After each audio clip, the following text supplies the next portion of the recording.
Hello everyone, thank you for joining me. My name is Dr. Samara White and I'm a pharmacy resident at Buffalo Psychiatric Center. Today we're going to be talking about antipsychotics. In this video, I'll be discussing some of the basics of antipsychotics, mainly how they work, what they're used for, some of the different types, what are some expected side effects, and how can we manage them, and then we'll discuss a couple of different important points that you should also know about antipsychotics. Antipsychotics are medications that mainly treat psychosis and psychosis-related symptoms, but taking an antipsychotic doesn't always mean that you have a condition related to psychosis. And this is because antipsychotics can be used in many different conditions. For example, antipsychotics are even used in depression and in Tourette's. So it's important to remember that not all people who experience psychosis have schizophrenia, but people who experience schizophrenia typically do experience episodes of psychosis. So this is why antipsychotics are most often used to treat schizophrenia, and this is why we will talk about them in this context today. Before we talk more about antipsychotics, I want to give a little bit of background as to what psychosis is. Psychosis describes a group of symptoms where there has been some loss of touch with reality. During an episode of psychosis, a person's thoughts and perceptions are disrupted, and they may have difficulty recognizing what's real and what is not real. Some examples of this are delusions and hallucinations. Delusions are fixed, false beliefs about reality that do not change even when given new information. And there are a couple of different types of delusions. Some of the examples are paranoid or persecutory delusions, which are beliefs that someone is being harmed, harassed, mistreated, or even spied on. Delusions of grandeur. This is when a person believes that they are a celebrity or an historical figure, or they have an inflated and false belief about their intelligence, their importance, their power, or their talents. If someone has erotomania delusions, they falsely believe that someone is in love or is obsessed with them. And usually that someone is someone famous or someone who has some type of status or importance. Delusions of control means someone believes that someone or something is controlling them, their thoughts, their emotions, their perceptions, or even their actions. And finally, we have delusions of reference. This is a belief that messages are specifically addressed towards that person. So for example, they may believe that an ad or something that they see in movies or on TV is a message directly for them. Hallucinations are a bit different than delusions, but they are still false beliefs. But more accurately, they are false sensory perceptions, meaning that they have to do with the five senses. So most of these hallucinations have something to do with hearing, feeling, or seeing things that are not there. And the senses of smelling and tasting can be there, but they are much less common. All of these experiences, delusions and hallucinations, feel very real to the person who's experiencing them, and it's very difficult to convince them otherwise, no matter what you say. So this is where antipsychotics become very helpful. All antipsychotics work by changing how your brain uses certain signals called neurotransmitters. We can think of neurotransmitters as electrical plugs that connect to their outlets or sockets. And once a plug connects to its socket, it allows electricity to flow through. In our case, once a neurotransmitter connects to its receptor, the brain chemicals can flow through, and these chemicals control how we act, feel, and think. And there's not just one type of neurotransmitter. There are many, and each has its own receptor. So not every plug can fit into every socket. When the correct neurotransmitter connects to its correct receptor, it causes different signals to be sent based on the neurotransmitter. For this signaling process to work correctly, we need just the right amount of signals or electricities to flow through. When there's too much electricity flowing through, let's say the wattage is too high, this is not good because the plug can short circuit. But on the other hand, if the wattage is too low, this is not good either because the item won't turn on or it won't work well. So it's the same idea for our neurotransmitters. We need just the right amount or else our brains will have symptoms that they usually do not, and this can make us experience things that others do not. Dopamine is known as the feel-good neurotransmitter. It can help us feel pleasure, it can help us think and make decisions, it can help us move, give us motivation, and is part of the reward system. So to put this into context, for example, when you're doing something pleasurable, your brain releases a lot of dopamine. You feel good, and then you want more of this feeling because your brain feels rewarded. And so you do the action again. This is why things can become addictive. On the other hand, when there's too much dopamine, it can cause symptoms of psychosis. So we are not motivated, and we might not even be motivated enough to get out of bed or to take care of ourselves. We can no longer think straight, or we may believe something that isn't true, or we may see or feel something that isn't there, and we just don't feel good overall. This is why antipsychotics work mainly by decreasing dopamine. And by doing this, it allows the brain to communicate normally, and it helps us to feel better. There are two different types of antipsychotics, first and second generation. First generation antipsychotics, also known as typical antipsychotics, were made first, and then second generation antipsychotics, called atypical antipsychotics, were made to improve on the downsides of the first generation ones. And these downsides we'll talk about soon. Like I said before, antipsychotics mainly work by decreasing dopamine, and they do this by blocking the receptor. There's 5 different dopamine receptors, but antipsychotics specifically block the second one, which is called D2. Remember when we said that the receptors are like the sockets and the neurotransmitters are like the electrical plugs? So the little green part at the bottom goes in and blocks the receptor or the socket so that the dopamine or the electrical plug cannot connect. And since first generation antipsychotics mainly block dopamine, there are a certain set of side effects that they cause, mainly movement side effects. And this is why second generation antipsychotics were developed in order to avoid these side effects. Second generation antipsychotics improve on the first generation antipsychotics because they mainly block serotonin at the 5-HT2A receptors, but they also still block D2. So therefore we see less of the movement side effects that are common with the first generation antipsychotics. And because these second generation antipsychotics do not have as much of the movement side effects, they are much more popular than the first generation antipsychotics. And for the most part, they've replaced the use of those first generation antipsychotics. Here are some examples of antipsychotics classified into first and second generation antipsychotics. Like I said before, the first generation antipsychotics aren't used as much anymore because of the movement side effects.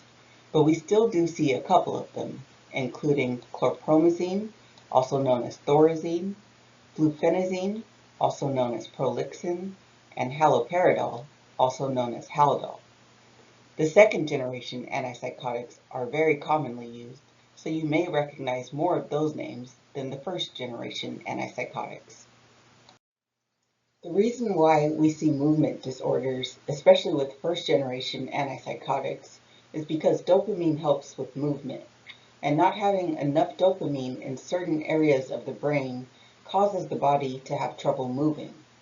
Some of these movement disorders, which are also known as extrapyramidal symptoms, or EPS, are listed here. And we'll go through these in a little bit of detail, not to scare you, but just so that you know what kind of things to look out for and what kind of things you can tell your doctor about if you experience them. Dystonia can be described as mainly muscle rigidity or involuntary muscle contractions that can cause slow, repetitive movements or abnormal postures that can sometimes be painful. It can affect the face and cause grimacing or other facial expressions. It can affect the neck, causing the head to move forward, backwards, or even to the side.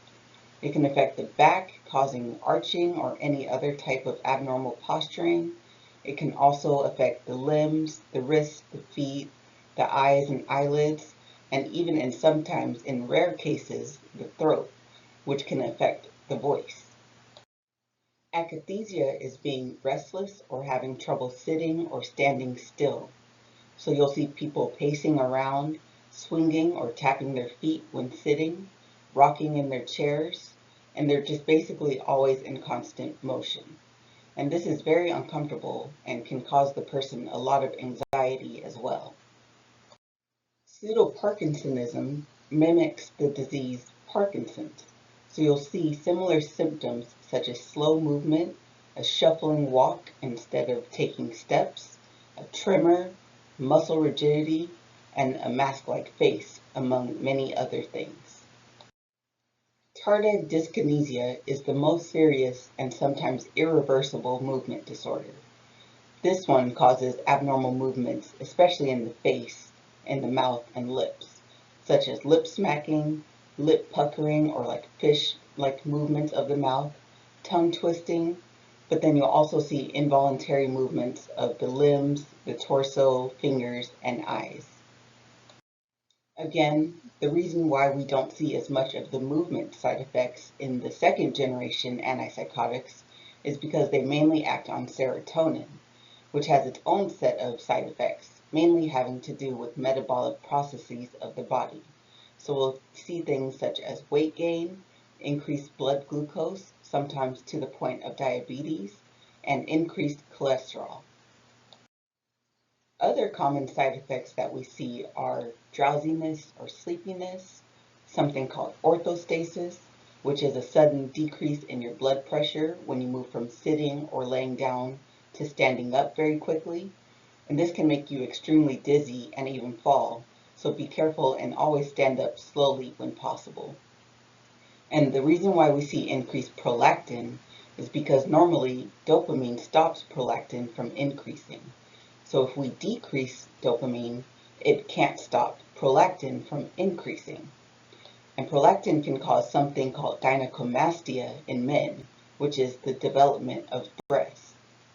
And this occurs mainly with the first generation antipsychotics because they mainly block dopamine, but they are still common in second generation antipsychotics as well because they still do block dopamine too. I know that it seems like there are a lot of side effects that can happen, but the good news is that we can manage them.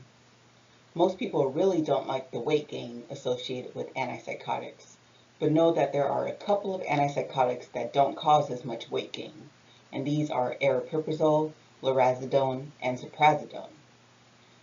Also know that the majority of weight gain occurs in the first couple of weeks to months, so sometimes doctors will prescribe a medication called metformin at the same time as they start the antipsychotic in order to prevent the weight gain. And of course, it's even more important to be physically active about 30 minutes a day and have good nutritional habits, such as being mindful of your calories and your portion sizes, eating more vegetables than junk food, and of course, staying hydrated. Like I said before, we don't use first generation antipsychotics as much anymore, although sometimes we still do because they're more effective at controlling symptoms of psychosis because they mainly target dopamine. So if we have to use first generation antipsychotics, a lot of times doctors will prescribe other medications to prevent or stop these side effects from happening. And some of these medications are amantadine or Simitril, benztropine or cogentin, diphenhydramine, also known as Benadryl, and also trihexyphenidyl, also known as Artane. And even if you're taking a second generation antipsychotic, you still may be prescribed some of these medications because these side effects can still happen, even though they're less frequent than in the first generation antipsychotics. Constipation is a major problem with antipsychotics, mainly because of their action with the neurotransmitter acetylcholine, which can leave you dehydrated and constipated. This is why it's extremely important to stay hydrated. You might also take a laxative or a stool softener to help. Some of these are listed below: Bisacodyl or Dulcolax, Senna or Senocot, Docusate or Colace, and also Miralax. Sometimes antipsychotics can make us feel sleepy or drowsy. If you're feeling overly sedated, you may want to talk to your doctor about some of these options. Number one, taking your antipsychotic at bedtime, and this can help especially if you have trouble sleeping at night. Number two, switching to an antipsychotic that causes less drowsiness, such as aripiprazole, lurasidone, or ziprasidone. Number three, ask your doctor if you're on any other medication that may potentially be contributing to the sedation, and ask if that medication can be reduced or switched to another time. And lastly, you may want to ask your doctor if your medication comes in an extended release formulation. That way, the concentration of the medication stays more steady and there's less up and downs. So we've talked a lot about the side effects of antipsychotics, and these are a big reason why many people don't want to take them. So that's why it's important that we talked about ways to avoid those side effects. We want to do everything we can in order to stay on these medications, which is called adherence, because having unbalanced neurotransmitters can cause damage to the brain, let alone the injuries you might get if you have severe delusions or hallucinations. Also, when people stop taking their medications for some period of time, when they restart them, they might find that they are not as effective anymore. They don't work as well as they once did. And of course, it's easier to maintain a job, have relationships, and stay out of trouble when you can think very clearly. Even if you are motivated to take your medications, sometimes you may just forget. Luckily, there are options to have your medication injected so that you don't have to think about or remember to take them every day. There are many options for LAIs, and most of them are injected into muscle, such as your shoulder or sometimes glutes, but a couple of them are taken subcutaneously. This means it doesn't go in as deep as your muscles, but just right under the first layer of skin, just like insulin is taken. These ones, such as Perseris and Uzedy under risperidone, you will see abbreviated with SQ. With the first generation LAIs, we can see that they last about 2 to 4 weeks, but we get a little bit more flexibility with our second generation LAIs. Some even last up to 6 months, such as Invega Hafyera. This means you only need to worry about taking your medication 2 times a year. Out of all of these options, the only one that's not very commonly used is olanzapine, or Zyprexa Relprevv, and this is because it can cause severe sedation, and patients who take it must be monitored for about 3 hours after injection. All of the antipsychotics we talked about, of course, are available in tablet form, but there are a couple of other formulations you should know about, in addition to the long-acting injectables that we just talked about. The first one, short-acting injectables, are used in cases of breakthrough symptoms of psychosis or sometimes for agitation. So these will be ones such as haloperidol, olanzapine, and ziprasidone. These other 4 options make it a little bit easier to take your medication rather than just taking it in tablet form. So for oral liquids, we have aripiprazole, clozapine, fluphenazine, haloperidol, and risperidone. For orally disintegrating tablets, which just means that it dissolves fast and makes it easier to swallow, we have aripiprazole, olanzapine, and risperidone. And then acenapine is special because it's also available sublingually, which is just a fancy word that means under the tongue, and it's also available as a patch that you just place on your skin every day. And just know that with the sublingual tablet, you should not eat or drink for at least 10 minutes after you take it, just so that it can fully absorb. There are a couple of other important things you should know about taking your antipsychotics. Number one, you should never stop taking your antipsychotics without consulting a doctor or a healthcare provider. And this is especially true even if you start to feel better. You are likely starting to feel better or like you don't need the medication because the medication is working. Therefore, you should not stop taking it. Number two, it's important to take your medications consistently in order for them to work well.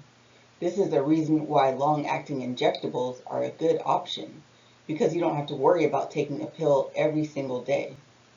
And lastly, before you decide your antipsychotic is not working, you should give it an adequate amount of time, and that's at least 6 weeks. It's also important to know about things that can interact with antipsychotics. Some of these are listed here.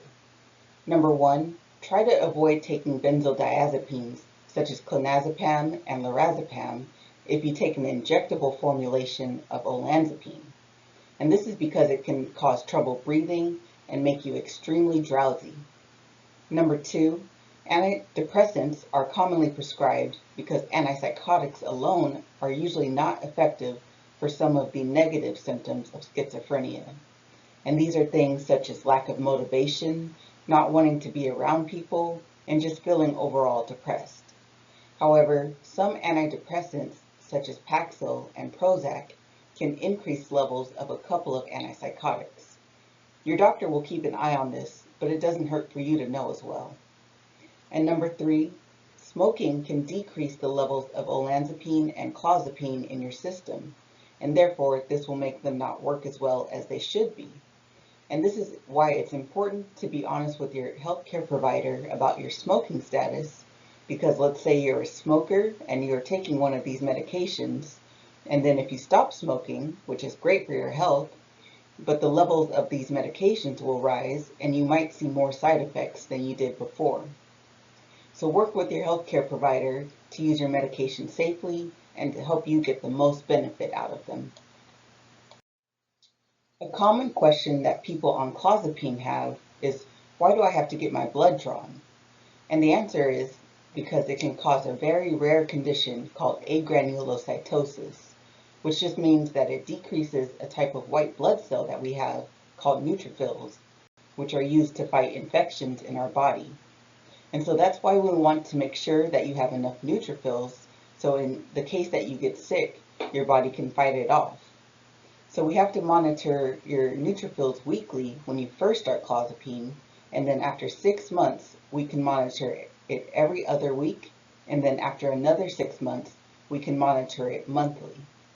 And just because you have to get blood draws doesn't mean that clozapine is a bad medication. Clozapine is actually one of the most effective antipsychotics that we have available. One last thing you should know is that while taking antipsychotics, it's very important to let your doctor know if you experience all 4 of these symptoms at the same time. And this is because it can indicate a very rare condition called neuroleptic malignant syndrome.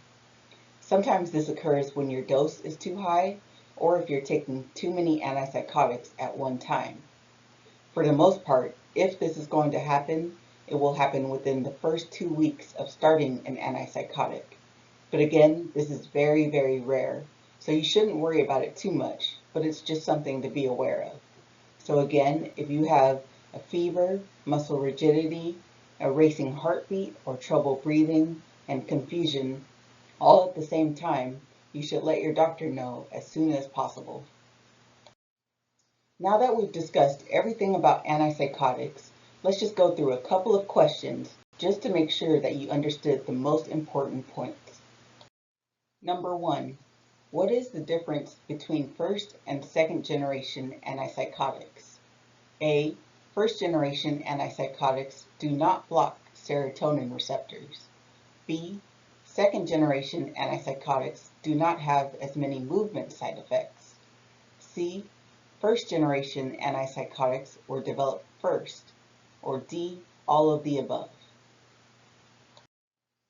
The answer is D, all of the above.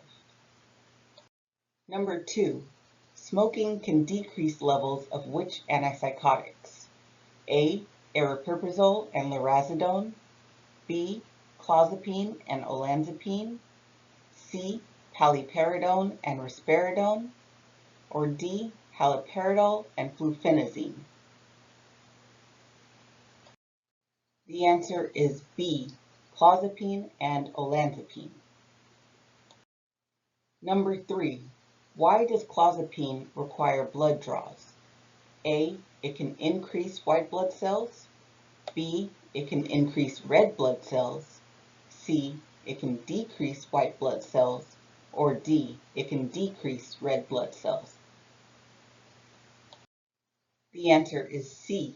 It can decrease white blood cells known as neutrophils, which are the white blood cells that help us fight infections. Number 4. How can I prevent weight gain on antipsychotics? A. Increase physical activity. B. Be mindful of food portion sizes. C. Take metformin if you're prescribed it. Or D. All of the above. The correct answer is D. All of the above. Number 5. Which of the following is a second-generation antipsychotic? A. Aripiprazole or Abilify. B. Chlorpromazine or Thorazine. C. Fluphenazine or Prolixin. Or D. Haloperidol or Haldol. The answer is A. Aripiprazole or Abilify. I know that was a lot of information to learn about antipsychotics, but just know that being educated on your medications is powerful knowledge to have, and everyone should have that opportunity. If you have any questions about any antipsychotics, please talk to your doctor or pharmacist. Thank you, everyone. Have a great day.